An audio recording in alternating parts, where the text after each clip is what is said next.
یاد رکھیے مسجد میں کھانا پینا، سونا، سحری، افطار، آب زمزم شریف پینا، دم کا پانی پینا، نیاز کھانا وغیرہ اس صورت میں جائز ہوتے ہیں جبکہ اعتکاف کی نیت کی ہوئی ہو۔ نیت نہیں کی تھی تو اب مسجد میں افطار نہیں کر سکیں گے۔ ہاں افطار سے پہلے نیت کر رہے ہیں تو اب بھلے آپ افطار بھی کر رہے ہیں۔ مناسب طریقہ یہ کہ ثواب کے لیے اعتکاف کی نیت کی جائے اور اس کے بعد ذکر و درود کر لیں، چاہیں تو 12 بار درود و سلام پڑھ لیں، اس کے بعد بھلے آپ افطار کر لیں۔ صلو علی الحبیب صلی اللہ علی محمد۔ 1445 ہجری کے رمضان المبارک کی آج 18ویں شب کی مناسب نسبت سے ضیاء درود سلام پیج نمبر 5 سے فرمان آخری نبی صلی اللہ علیہ وآلہ وسلم نمبر 18۔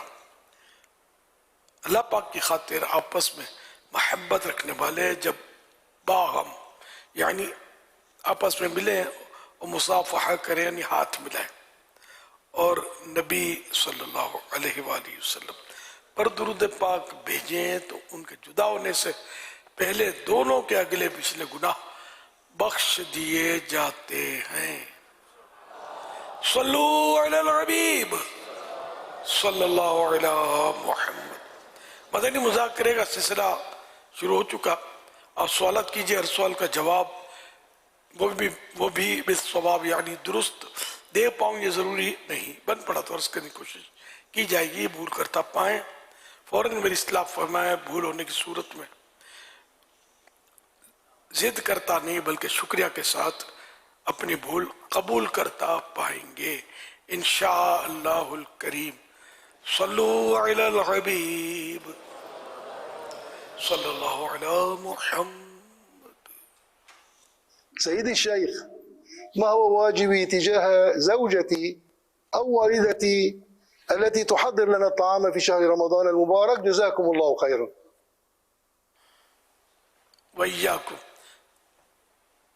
میری بیوی، سوال کیا انہوں نے، میری بیوی یا میری والدہ جو رمضان شریف میں کھانا تیار کرتی ہیں ہمارے لیے، ان کے متعلق میری کیا ذمہ داری بنتی ہے؟ سبحان اللہ۔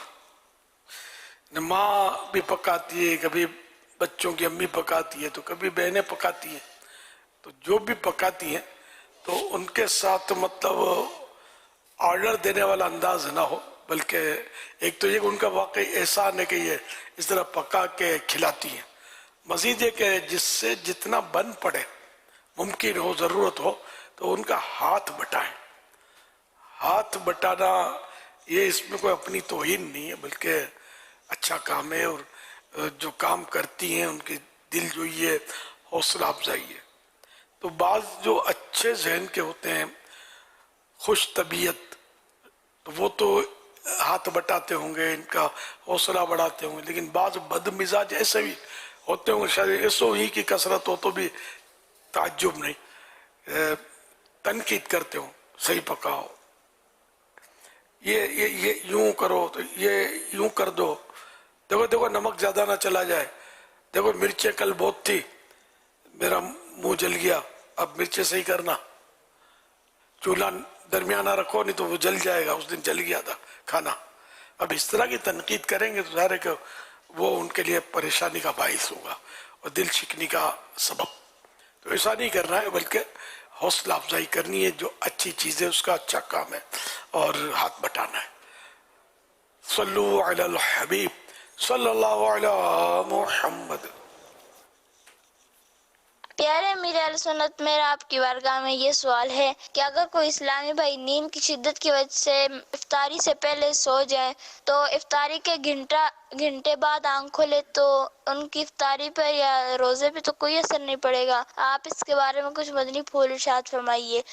افطاری پر تو اثر پڑے گا نا، ٹھنڈی ہو جائے گی، بھوک بڑھ جائے گی شاید، ہے نا۔ ویسے شرعاً ایسا ہے کہ جب افطار کا ٹائم یقینی طور پر ہو گیا تو اب افطار کر لے، بلا وجہ تاخیر کرنا، لیٹ کرنا، یہ مکروہ ہے، مکروہ تنزیہی، ناپسندیدہ ہے۔ اب اگر کسی نے اس پر عمل نہیں کیا اور لیٹ کر دیا تو گناہ گار نہیں ہے۔ سونے کا مشورہ نہیں دوں گا، تراویح بھی تو پڑھنی ہے نا، تو سو جائیں گے مغرب کے بعد تو تراویح کا کیا بنے گا؟ پھر عشاء کی جماعت بھی نکل جائے گی۔ تو جتنا سونا ہے نا، فجر پڑھ کے، اشراق چاش پڑھ کے ممکن ہو تو وہ سو لیا جائے، یا پھر یہ تراویح کے بعد تلاوت وغیرہ کر کے جو اپنے نفلی عبادت اب کرتے ہوں تو وہ کر کے سو جائیں، مدنی مذاکرات سنتے ہوں تو یہ سننے کے بعد سو جائیں، کچھ دن کو سو لیں، کچھ رات کو سو لیں۔ تو اس طرح مطلب جو اپنی عبادات جو ہیں یہ متاثر نہیں ہونی چاہیے۔ سونے کا ٹائم تو ملتا رہے گا، ان دنوں غالباً رمضان میں چھٹیاں تو اپنے مدارس سے چھٹیاں ہوتی، اسکول کی شاید نہیں ہوتی ہے۔ اللہ اللہ اللہ، صلو علی الحبیب صلی اللہ علیہ محمد۔ پاپا یہ ذیشان خان سوال کر رہے ہیں، یہ کہہ رہے ہیں کہ سویٹس بیکری اور دیگر دکانوں کے نام مقدس نام پر رکھنا کیسا ہے، اور پھر اسی نام کی شاپ پر مٹھائی کے ڈبے ہوتے ہیں، کیا یہ درست ہے؟ اگر کسی کی دکان مبارک نام پر ہے اور شاپر وغیرہ سے بے احتیاطی ہوتی ہو تو انہیں کس انداز سے سمجھائیں؟ دیکھو جہاں تک شرعی حکم ہے تو جائز ہے، لیکن اس میں بعض وقت بدمزگی اس طرح ہوگی کہ وہ جو مقدس نام والا اسٹور یا مقدس نام لے کر وہ بیکری یہ بالکل لوٹتا ہے، اس کی چیزیں رف ہوتی ہیں، تو یہ ایک پریشان کن بات ہوگی کہ عمدہ نام لے کر پھر مطلب یہ کہ مذمت، تو لوگ یہ کر رہے ہوتے ہیں غالباً، تو یہ اچھا نہیں لگ رہا۔ دوسرا یہ کہ واقعی اس کے پیپرز پر، اس کے لیبل پر اور شاپر پر یا ڈبوں پر بھی مقدس نام لکھے ہوتے ہیں، اور عموماً ادب ان کا نہیں کیا جاتا، تو اس لیے بھی مطلب ہے کہ مقدس نام ہو تو نہ رکھے جائے۔ میرا تو پرانا واقعہ، میں نے قادری اگربتیاں بیچی تھی، بناتا تھا میں، تو اگربتی قادری اگربتی اپنا نام رکھا تھا، تو وہ پیکٹ ایک بار میں نے گلی میں راستے میں دیکھ لیا گرا ہوا، بہت چھوٹے پیمانے پر گھر میں بناتے تھے ہم، اور 2-4 دکانوں پر سپلائی کرتا تھا، اور خود اپنے بیگ میں لے کر میں پھیری کرتا تھا، بیچتا تھا۔ تو وہ میں نے قادری اگربتی کا پیکٹ زمین پر دیکھ لیا، جس پر یعنی کیا کہوں کہ وہ جیسے عام چیزوں پر پاؤں پڑ جاتے ہیں لوگوں کے، میرا ماتھا ٹھنکا، عقل آئی کچھ، میں نے کہا یا اللہ، اگر غوث پاک نے پکڑ لیا مجھے قیامت کے دن، یوں بڑا قادری بنتا تھا، میرا عقیدت مند بنتا تھا، اور میرا نام تو کیش بھی کرتا تھا، میرے نام کو روڈوں پہ ڈلواتا تھا، نہ بابا، میں نے تو وہ ترکیب بنا لی اور قادری کی قومی کروا لیا، اس کا جو بھی خرچہ ہوتا ہے جسے کرنا پڑتا ہے وہ، تو وہ قادری کی وجہ میں نے قومی اگربتی نام کروا لیا۔ یار یہ قادری تو بہت گڑبڑ ہو گئی ہے، رانگ نمبر لگ گیا۔ اب ایسا احساس ذرا سب کو تو ہوتا نہیں ہے۔ اس کے بعد پھر میں نے اس طرح کے ناموں کے بارے میں سمجھانا بھی شروع کر دیا کہ یار مدینہ نام رکھتے ہیں تو کیا کیا نام رکھ رہے ہوتے ہیں اپنی چیزوں کا، اور پھر معیار بھی تو ٹھکانہ خود اپنا نہیں ہوتا معیار کا، تو پھر لوگ بولے کہ یار نہیں مدینہ نہیں چاہیے، وہ پھولا ہے نا جو وہ لے لو، تو یہ بھی مزہ نہیں آتا نا۔ تو احتیاط کرنا اچھا ہے، بادبا نصیب۔ اور پھر شاپرز ہو رہی ہے اس طرح کی چیزیں جان بوجھ کر بے ادبی کی جگہ ڈالے گا تو پھر ہو سکتا ہے گناہ کی بھی صورت تو بنتی نظر آتی ہے۔ اب عبداللہ نام رکھا تو لفظ اللہ تو موجود ہے نا اس میں، تو یہ اس کو ہمت کیسے ہوگی کہ یوں ہے نا، تو کیا ہی جا رہا ہوتا، پتہ ہی نہیں ہے لوگوں کو، سوچ ہی نہیں پڑتا، سمجھ ہی نہیں پڑتے۔ بادبا نصیب، اللہ پاک ہم کو بادب رکھے اور بادبوں کی صحبت نصیب کرے، بے ادبی اور بے ادبوں کی صحبت سے بچائے۔ صلو علی الحبیب صلی اللہ علیہ محمد۔ محمد خورشید سوال کر رہے ہیں، کہہ رہے ہیں ایک مسجد میں ایک بار جمعہ شروع ہو گیا تو کیا جمعہ اس مسجد سے ختم بھی کیا جا سکتا ہے؟ وجہ ہو نا، اب اس کو کیوں ختم کرنے کی کیا وجہ ہو رہی ہے؟ اگرچہ کہ جمعے کے اپنے شرائط ہیں، اپنے معاملات ہیں جو بھی ہیں، تو اس کے بنیاد پر ہی جمعہ قائم ہوتا ہے. جمعے کے لیے مسجد شرط بھی نہیں ہے، تو مسجد کے بغیر بھی جمعہ ہو سکتا ہے، لیکن اب یہ کیوں وہاں پر ختم کر رہے ہیں؟ اس کی کوئی بنیاد معلوم ہونی چاہیے. صورت یہ ہو سکتی ہے کہ اب مل جل کر چھٹی مسجد والوں نے یہ طے کیا کہ بھائی میدان میں جمعہ قائم کریں گے. شرط مسجد تو واقعی نہیں ہے، جو دیگر شرائط ہیں.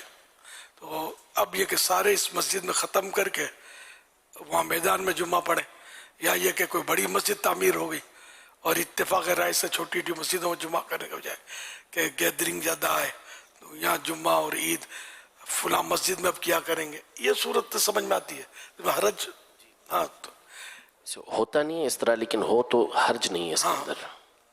یہ تو ہوتا ہے کہ بعض مسجد میں جمعہ نہیں ہوتا، وہاں کوئی بڑی مسجد موجود ہوتی ہے نا، اس میں ہوتا ہے.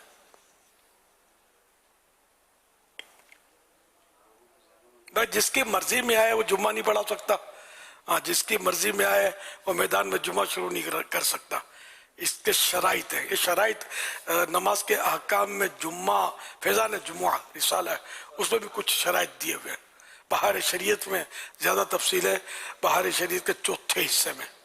یہ پڑھے بغیر علماء کے مشورے کے بغیر جمعہ، یعنی ایک شرط اس میں یہ بھی ہے کہ جمعہ جو پڑھا سکتا ہے اس کے لیے مطلب حاکم اسلام ہو یا اس کا معزون، یعنی حاکم اسلام نے جس کو اجازت دی ہو وہ پڑھا سکتا ہے.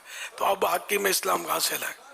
وہ تاریخ کا حصہ بن گئے، کتابوں میں لکھا ہوا ہے.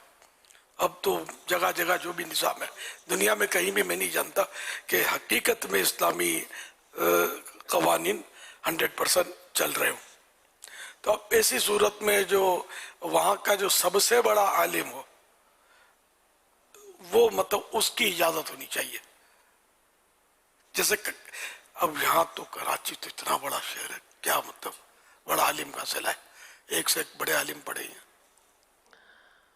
اب جس کو وہاں اکثریت بڑا علم کہے، ورنہ تیسری صورت پھر یہ ہے کہ اگر یہ بھی ممکن نہ ہو تو پھر متفقہ طور پر جو وہاں کے لوگ مل کر جس کو امام مقرر کر لیں تو پھر وہ بھی امام ہو سکتا ہے. عالم کی اجازت ہو، ہے نا. اب یہ بھی نہیں ہے صورت، تو اس مسجد میں نماز پڑھنے والے جس کو مقرر کر لیں کہ یہ ہمارا جمعہ پڑھا ہے. باقی اکثریت والا تو جو ہے نا یہ تھوڑا، اب اکثریت تو میرے ایسا ان پڑھ آدمی کو کھڑا کر دے گی. اتنی ساری مخلوق کتنی ہے اپنے پاس، لیکن ماشاءاللہ ہمارے پاس ایک سے ایک علماء سنیوں میں ایسے ہیں کہ دیوار یعنی ستون کو کہتے ہیں یہ سونے کا تو سونا ثابت کر دیں اس کو. یہ مبالغہ ہے، مطلب مبالغہ ہے. ایسے سے اہل علم الحمدللہ ہمارے یہاں پڑھے ہیں. اب کسی کا نام ہو جاتا ہے، نام بہت بڑا ہوتا ہے، بہت بڑا نام، اور عمر بھی بڑی ہوتی ہے، لیکن علم کے مقابلے میں دوسرے علماء اس سے بڑھ کر ہوتے ہیں، ہے نا، ذی علم. تو یہاں مراد بڑے عالم سے مراد قد کاٹ والا بڑا نہیں، علم جس کے پاس زیادہ ہو. صلو علی الحبیب صلی اللہ علی محمد. عبداللہ طاری راولپنڈی سے کر رہا ہوں. میرے اہل سنت کی بارگاہ میں عرض ہے کہ اپنے سینے کو رازوں کا قبرستان کیسے بنائیں اور کہاں کیا بولنا ہے، اس کے بارے میں رہنمائی فرما دیں. سینے کو رازوں کا قبرستان،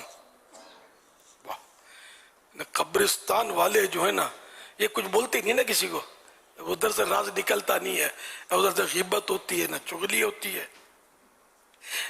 نہ دل آزاری ہوتی ہے. قبرستان سے تو کوئی نکل کر کچھ بھی نہیں بولتا کسی کو.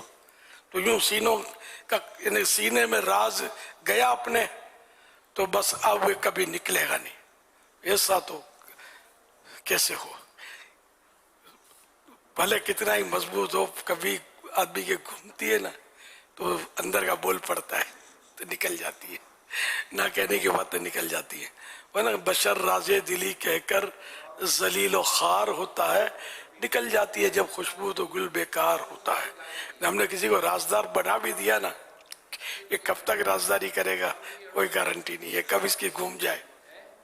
اچھا پھر ایک صورت اور آتی ہے کہ اس کی نہ گھومتی ہے نہ پھرتی ہے، کبھی ایسی کیفیت دماغی ہو جاتی ہے، کوئی سا مرض بھی آتا ہے.